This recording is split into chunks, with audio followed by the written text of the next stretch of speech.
So, someone was wondering if there's anything you can use besides Plex that looks better. My contention is that Plex looks really good when it's set up right.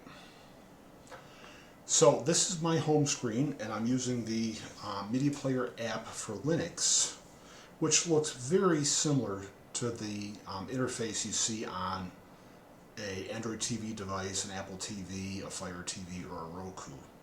There's a few small differences, but close enough for this demonstration. To start off with, the home can be customized. At the top, you'll always have your continue watching, and that'll be mixed up from different libraries. Curb Your Enthusiasm comes from one of my TV show libraries. This comes from a movie library titled Arts on Stage. This comes from my TV show collection library, as does the fourth one. On Deck, again, mixes from TV show libraries, and this just tells you where you've left off, what you were watching last, what episode's going to come up. You'll see Curb right here shows season 2 episode 1, and it shows that I watched a little bit because of that little yellow line at the bottom.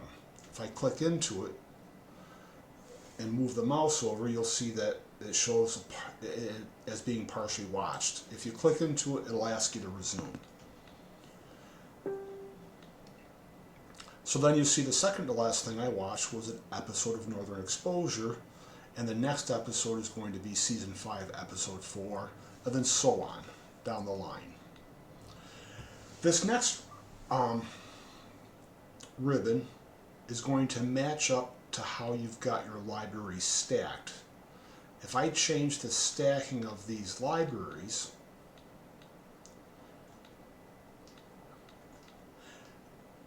they will rearrange their stacking in this home section. So recently released movies is something that I forced on myself and my users through the settings in Plex. This isn't shown by default.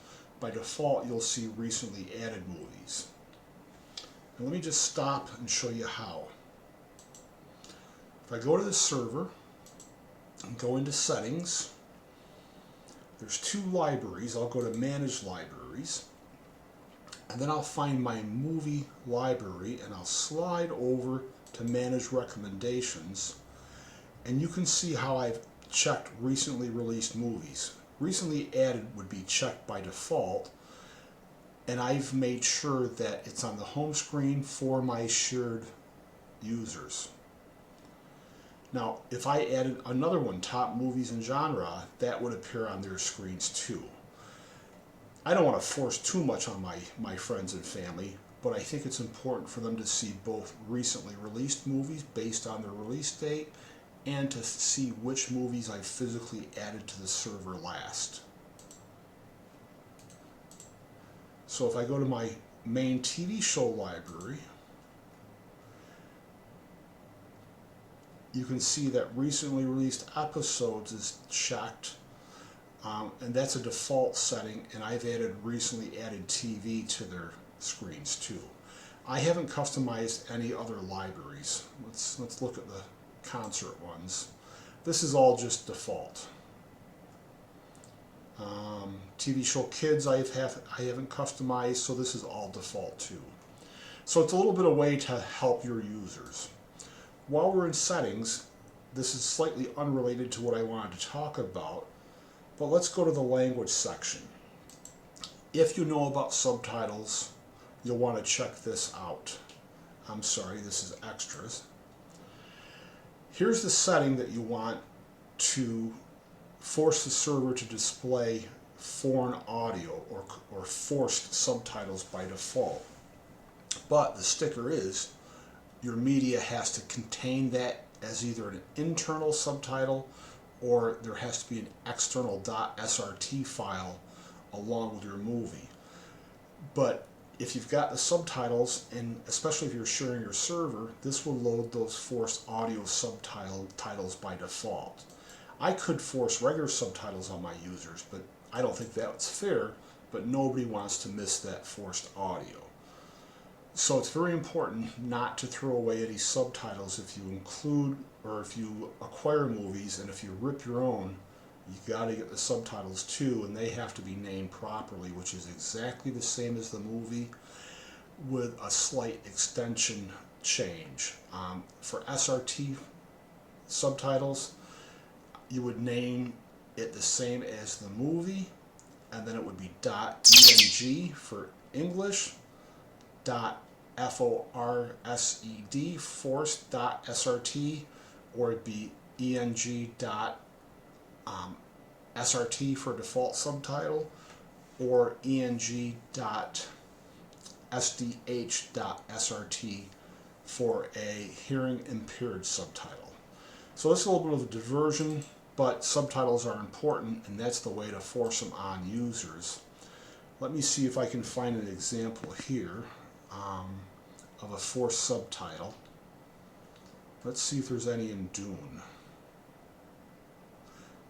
Yes, Dune has a forced subtitle that was included with my acquisition, and because of my server settings, it is all ready to come up no matter who watches the movie on my server.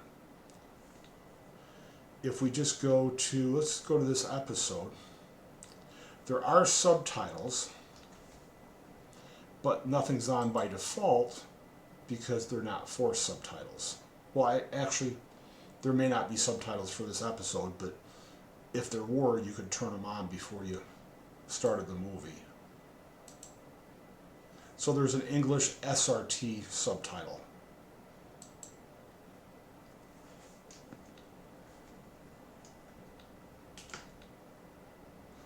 So the home gets stacked based on how your libraries are stacked. So recently released episodes below the 2 movie ribbons. There's also a recently added in TV show ribbon. My music library comes next on the left, so you see the recently added music. My Arts on Stage library is after that, so here's recently added media in that library, and recently added in concerts and documentary films. Trying to think. Documentary films, and I forget what library this is. Oh, this is a DVR one. I've just done a few test recordings in Plex, and here's my IMAX library and kids TV show and kids movies and kids TV shows, and here's media from Plex's DVR library, and then some photos below that. And these can all be customized by yourself or your users on your client devices. If I wanted to move the music collection, I go to the 3 dots, I choose reorder in sidebar, and I just put it wherever I wanted it, click it, and now things are reordered. And if I go to home, now you won't see the music under the TV show ribbons, it's further down. And then again, moving it back is just as easy. So that's home. Plex can look pretty good if you're in the library itself. There's always 2 tabs, a recommended, which is very similar to the information on the home screen, and there's the library tab, which just shows all your movies. And you'll see this is my movie count in this library, 4,040. Now, the library can be set up to show collections or not show collections. To be honest with you, it doesn't bother me if you can see the collections in the regular library mode. It drives some people nuts. If you switch to collections, that's all you'll see. So you'll notice in the library mode, you saw my first collection. I do a fun drive-in triple feature collection that I close up in the fall time and open back up in the spring. So if I go to collections, you see it there too. One neat thing about collections is that they can cross-reference other libraries.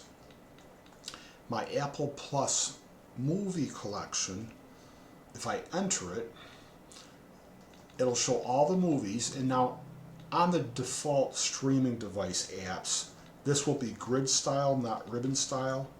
the Linux Media Player just hasn't caught up to the latest interface options yet. But if you go down lower, you'll see I have other libraries with the same name collection. So this would be my TV show library. I'm sorry, this would be my movie library. This would be my TV show library. Well, I'm sorry, this is my documentary library. This is my TV show library, and this is the kids' TV show library. So one collection will get you through all your libraries if they're all named the same. Let's see if I have another example of that.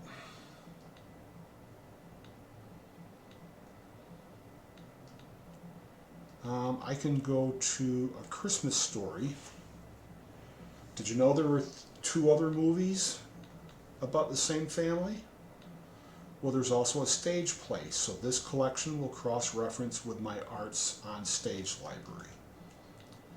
So collections are pretty cool. Plex will create a lot of them automatically if there's a collection at the movie database. Let me see. Let's go to Back to the Future. And we'll click into the first movie.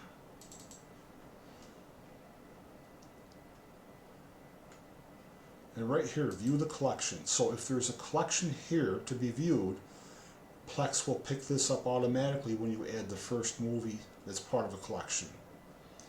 And here's the 3 movies. So Plex does a lot of this automatically. And then you can create your own collections. Plex did not create a Christmas collection. I put these movies in manually. Plex did not create a Christmas adjacent collection or a Hallmark Christmas or the Christmas Story. Well, yeah, I don't think Plex caught that one. It didn't create a classics movie collection. And for some actors and actresses, I do custom collections. College movies, for example. So this can be a fun way for your users to find content when they're bored without having to search through a couple thousand movies in just the library view. You can do the same thing in a TV show library. So again, we got recommended library, which just shows all 358 shows in this library, or collections. So if you felt like some British TV, you'll find it all in one place because you've added it to that collection. You want to look in this collection. Or if you feel like something based on history and you've created a historical collection, you can get to it quickly, and again, it'll cross-reference with another library, and this one happens to be my movie library. So I'm not a professional YouTuber, but I thought I'd show off Plex a little bit for anybody that's new, anybody that's not sure how to set a server up. You don't have to have just 2 libraries, you don't have to have just a movie and a TV show library. Matter of fact, the first TV show library you collect or you create in Plex, I recommend you don't use that for your commercial free content. By default, Plex is going to use that for DVR purposes if you have a Plex Pass and, say, an HD home run tuner. So I renamed this our TV show Plex DVR for any recording I do in Plex itself. And then I created a second TV show collection, and I named that uniquely, let me get back on it here, I named that uniquely TV show collections. And that's where I keep my commercial free content. And that's the one I share with my friends and family. So when you're first setting Plex up, the most important thing is really to get your naming convention right. The gentleman that was asking the question if there was something better to use, had this movie in a screenshot, and it did not look cool because he did not have the proper name here with the year. There were some spaces or some underlines in here, and all it told me was that the movie wasn't named properly or matched properly. So if I go to the server and I go in to edit this and look at info, you can see the file name of my movie. Well, this is going to match the entry here.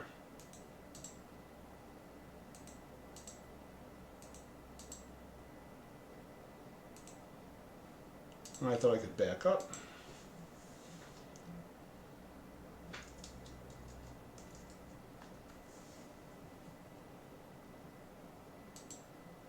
So whatever this is named should be your file name, .mkv or .mp4 .avi. And if you want extra information, it would just be this with a space, a dash, a space, any extra information you wanted, like 1080p or 6-channel audio or 2-channel audio, then .mkv, which is exactly what I have. And then I use FileBot to automatically discover information about both the video and audio stream while it's renaming the movie properly.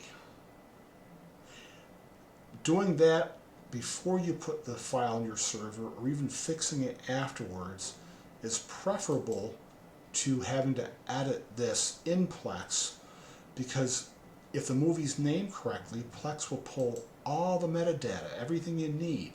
There's no sense doing this manually and having to look for custom artwork and backgrounds when Plex can do it if it's named right. Plus, if you spend all the extra time adding this information, and then for some reason you have to rebuild your Plex server, you've got to do this all over again.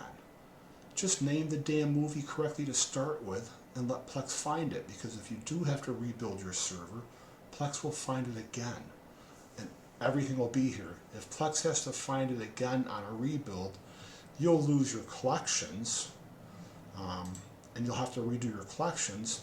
But that's a hell of a lot easier than having to set all this up again. And really, if you have to manually give a movie a name, what are the chances you're going to figure out all the genres and assign them to them? What are the chances you're going to find out who the director is, or which country it was made in, or who wrote it, or who produced it? Nobody's going to do all that for 1,000 movies as they add them in. Just name the file right, and Plex will pull all that by default. So this is my server, and this is the